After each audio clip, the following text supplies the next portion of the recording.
नमस्ते। चलिए आज एक बहुत ही जरूरी बात करते हैं कि आखिर क्यों कुछ लोग तो बहुत कुछ हासिल कर लेते हैं और बाकी पीछे रह जाते हैं। आज हम उन दो बुनियादी माइंडसेट्स को समझेंगे जो हमारी जिंदगी को एक दिशा देते हैं।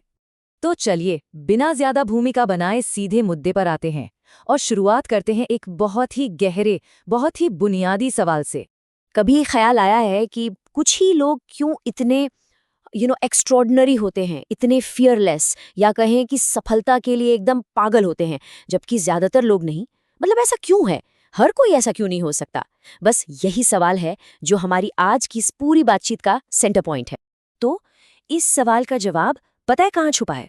वो छुपा है हमारे दिमाग में बने कुछ अदृश्य बंधनों में, कुछ जंजीरों में, जो बचपन से ही हमें खास तरीके से सोचने के लिए ट्रेन करती आ रही हैं। अब ये जो सोर्स मटेरियल है वो इन बंधनों को एक नाम देता है, सिकड़। और हाँ, क्लियर कर दूं, ये कोई असली लोहे की जंजीरें नहीं है, नहीं नहीं, ये है मेंटल चेन्स, मानसिक जंजीरें जो हमारे सोचने के दायरे को बांध देती हैं।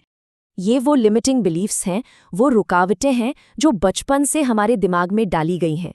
और अब तो ये हमारे सबकॉन्शियस माइंड से, मतलब अवचेतन मन से काम करती हैं। ये जंजीरें इतनी गहरी जड़ें जमा चुकी हैं कि ये किसी भी इंसान को नॉर्मल या साधारण बना देती हैं। एक ऐसा इंसान जो किसी भी बड़े रैडिकल चेंज को अपनाने से कतराता है, उसका विरोध करता है। तो चलिए अब पहली मानसिकता को थोड़ा करीब से देखते हैं। ये है साधारण आदमी की सोच, जो इन्हीं मानसिक जंजीरों के अंदर अपनी पूरी जिंदगी गुजार देता है। ये जो कहा गया है ना, मैं साधारण आदमी हूँ, ऐसे ही रहूंगा साहब, ये सिर्फ एक लाइन नहीं है, ये एक बहुत गहरी बिलीफ है। एक साधारण इंसान अपनी मौजूदा हालत को एक परमानेंट रियलिटी मान लेता है। वो ये मान चुका होता है कि भाई मेरी पहचान तो बस इतनी ही है और इससे बदला नहीं जा सकता। और देखिए, इस माइंडसेट के पीछे ना एक पूरी की पूरी फिलॉसफी काम करती है। लोग खुद को यकीन दिलाते हैं कि अरे यार, हर कोई महान थोड़ी बन सकता है, या फिर सब में वो बात नहीं होती, या ये वाला तो बहुत कॉमन है, पैसा कमाना सबके बस की बात नहीं है। ये सब बातें ये उसी फिलॉसफी का हिस्सा हैं। तो फिर इस पूरी फिलॉसफी का नतीजा क्या निकलता है? सोर्स मटेरियल के हिसाब से इसका रिजल्ट बहुत सीधा और साफ है। इस माइंडसेट वाला इंसान गरीब ही मरता है। लेकिन कहानी का दूसरा पहलू भी है। एक और माइंडसेट भी है जो इससे बिल्कुल एब्सोल्युटली ऑपोजिट है, और वो है चैंपियन की मानसिकता। और चैंपियंस वो बिल्कुल अलग ढंग से सोचते हैं। अब जरा इस पर गौर कीजिए। ये जो दो बातें हैं ना, ये सच में बहुत इंटरेस्टिंग है। ये दोनों माइंडसेट्स का कोर डिफरेंस दिखाती हैं। एक तरफ सोच है जो सीमाएं बनाती है, हर कोई महान नहीं बन सकता, और दूसरी तरफ सोच है जो संभावनाएं देखती है, अगर एक इंसान वो कर सकता है तो मैं क्यों नहीं कर सकता। यही है चैंपियन का कोर बिलीफ।